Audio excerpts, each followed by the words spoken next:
You have all heard of Bitcoin, but there is the most important distinction you need to understand. Think of Bitcoin like a digital calculator. It is a masterpiece, a work of genius. But it's designed to do just one thing extremely well: act as peer to peer digital currency. It adds, it subtracts, it keeps the math perfect, and that's it. Now think of Ethereum as a digital smartphone. A calculator has one app. A smartphone has an entire app store. Ethereum is a programmable blockchain. It was designed from the ground up, not just to track transactions, but to serve as a platform for running smart contracts, which are those self-executing programs we just talked about. That is why you will often hear it called the world computer. But what does that actually mean? Instead of one massive server owned by Google or Amazon, the Ethereum network is made up of thousands of independent computers around the world.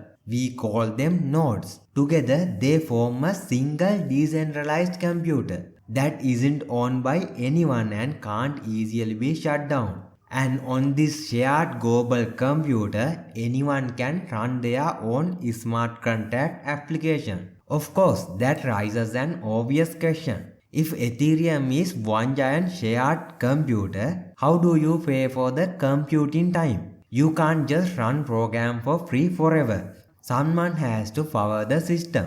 That's where Ether or ETH comes in. ETH is the native currency of the Ethereum network. It is the fuel that powers this world computer. On Ethereum, every single computation, every if-then check, every piece of data you save, every transaction you make has a tiny cost. That cost is called gas. You pay the gas fee in ETH. That fee rewards the thousands of computers that keep Ethereum running. The validators who execute your smart contracts, confirm your transaction and secure the network. In short, ETH or Ether is the money and gas is the fuel that makes the whole machine run. So let's recap. Ethereum is the world computer, a decentralized platform for running decentralized applications or DApps.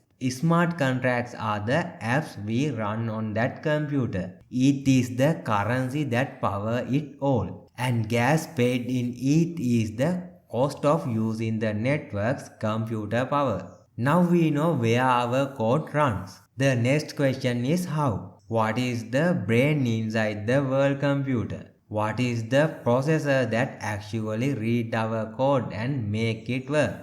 That component is the single most important technical concept in all the Web3. It's called the Ethereum Virtual Machine, the EVM. And that is exactly what we will explore in the next lesson.